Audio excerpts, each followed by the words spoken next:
बिस्मिल्लाहिर्रहमानिर्रहीम। आप देख रहे हैं explore right with Arshad Mehdi. Viewers, इस मुल्क में जितनी तब्दीली आनी थी आ चुकी। अब कप्तान के घर जाने का वक्त हो चुका है और ये ज़राए बता रहे हैं कि चंद ही माह में कप्तान का जो बोरिया बिस्तर है वो गोल हो जाएगा और उसके बाद इस मुल्क में या तो कौमी हुकूमत बनेगी या दोबारा से इलेक्शन होंगे। स्टैब्लिशमेंट ने हाथ खींच लिया है कप्तान से, डील जो है वो हो चुकी है किसी और के साथ।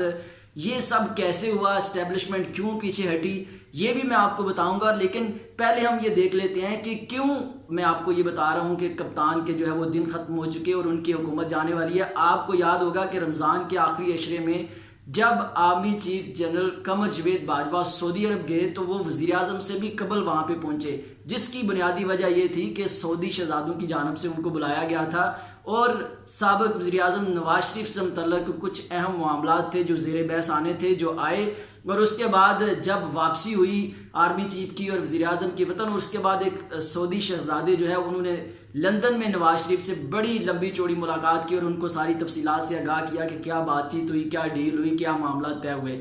और जैसे ही वज़ीर आज़म और आर्मी चीफ वतन वापस आए तो उसके बाद आपने देखा कि शहबाज शरीफ ने फौरी तौर पर बैरून मुल्क जाने की टिकट कटवा ली, चूँकि बताया ये जा रहा है कि उनको गारंटी दे दी गई थी कि आपका नाम जो है वो सुबह ECL से निकल जाएगा, नो इशू। पहले उन्होंने टिकट करवाई, फिर वो अदालत में गए और अदालत में जाकर उन्होंने जनाब अली एक ही दिन में अदालत ने 4 समातें की, ठा ठा ठा ठा ठा, और शहबाज शरीफ साहब का नाम जो है वो ECL से निकाल दिया और वो अगले दिन सुबह एयरपोर्ट पहुंच गए जनाब अली, जो उन्होंने टिकट एक दिन पहले अदालती फैसले से भी एक दिन पहले करवा ली हुई थी, चूँकि मामला तय हो चुके थे।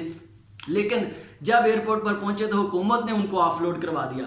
अब यहाँ पे मामला ये है कि हुकूमत और स्टैब्लिशमेंट आमने सामने आ गए। स्टैब्लिशमेंट ने चीज़ें उधर से क्लियर की, इदारों से उनको निकलवाया, लेकिन हुकूमत जो है वो भी अपनी फेस सेविंग करना चाहती है, वो भी जो है वो बड़े बड़े दावे उसने किए हुए हैं चूँकि।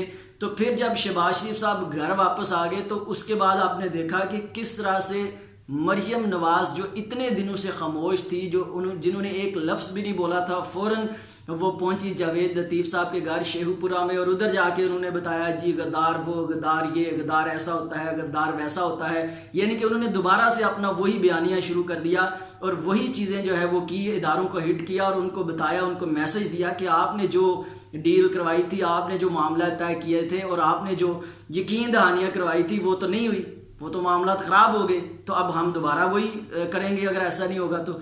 लेकिन फिर जो इदारे हैं उन्होंने एक और सिक्का निकाला और वो था जहांगीर तरीन। जहांगीर तरीन के घर जो कल मीटिंग हुई है उसमें पार्टी के अंदर पार्टी अनाउंस हो गई है।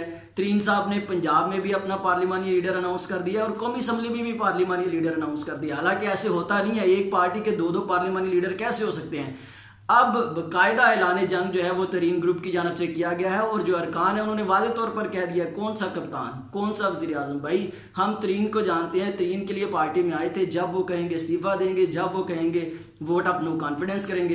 तो यानी अब तरीन साहब जो है वो उनको इस्तेमाल किया जा रहा है, उनके कंधे पर रख के बंदूक जो है वो चलाई जा रही है। चूँकि तरीन साहब खुद फंसे हुए हैं, उन्होंने भी अपनी जान छुड़वानी है किसी न किसी तरीके से। तो वो चूँकि अगर आप देखेंगे जो तरीन का ग्रुप वज़ीर आज़म से मिला था और जिसके कहने पे एक नई कमेटी बनाई गई थी बैरिस्टर ज़फ़र अली की क़यादत में उनकी इन्वेस्टिगेशन के लिए, उसकी तो अभी रिपोर्ट ही नहीं आई।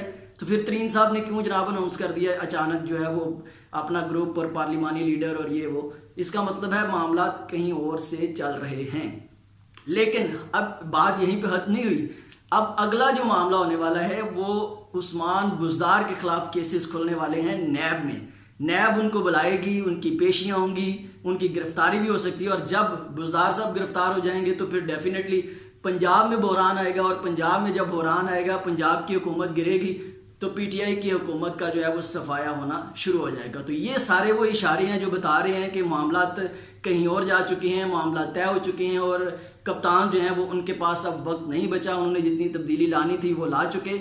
अब इस्टेब्लिशमेंट क्यों पीछे हटी? इस्टेब्लिशमेंट के पीछे हटने की 2 बुनियादी वजूहत थी। एक तो वो कि जो बयानिया नून लीग की जानब से सेट किया गया था, सोशल मीडिया पे लोगों ने देखा आपने कि माजी में पहले ऐसा कभी नहीं हुआ कि लोग डायरेक्ट इदारों को हिट करते हों। डायरेक्ट जो है वो इस तरह की चीज़ें हों। नवाज शरीफ साहब ने लंदन में बैठ के जो है वो लोगों को इंस्टिगेट किया, लोगों को जो है वो बताया इदारों के ख़िलाफ़, तो वो एक बयानिया था जिसकी वजह से परेशानी तो थी इस्टेब्लिशमेंट को। और आपने देखा कि जो ज़िमनी इलेक्शन जितने भी हुए उसमें कोई किरदार नहीं था किसी तीसरी क़ुव्वत का, और भरपूर तरीके से नून लीग ने कामयाबी भी हासिल कर ली। दूसरी जो बुनियादी वजह है इस्टेब्लिशमेंट के पीछे हटने की, वो कप्तान की नाअहली है। कप्तान साहब इंतहाई नाअहल साबित हुए हैं। उन्होंने बड़े बड़े दावे वादे तो कौम के साथ किए थे, लेकिन कर वो कुछ नहीं सके। महंगाई की वजह से अवाम का जीना मुहाल हुआ है, कोई चीज़ उनके कंट्रोल में नहीं है। तो एक तरफ इस्टेब्लिशमेंट को लोग जो है वो क्रिटिसाइज़ कर रहे हैं कि आपने जिसको सिलेक्ट किया, जो सिलेक्टर हैं आप जिसके, वो जो है उसने हमारा बेड़ा गर्क कर दिया है। दूसरी तरफ नून लीग ने बयानिया सेट किया हुआ कि जनाब आपने जो है वो वोट को इज्जत दो का बयानिया सेट किया हुआ था। तो ये सारे मामले थे जिसकी वजह से इस्टेब्लिशमेंट जो है वो बैकफुट पे चली गई है, और अब मामला जो है वो कप्तान के हाथ से निकल चुके हैं। अब कप्तान ने ज़्यादा से ज़्यादा करनी है तो अपनी फेस सेविंग करनी है, बाकी उनके हाथ में अब कुछ नहीं बचा। चीज़ें जो है वो उनके हाथ से निकल चुकी हैं।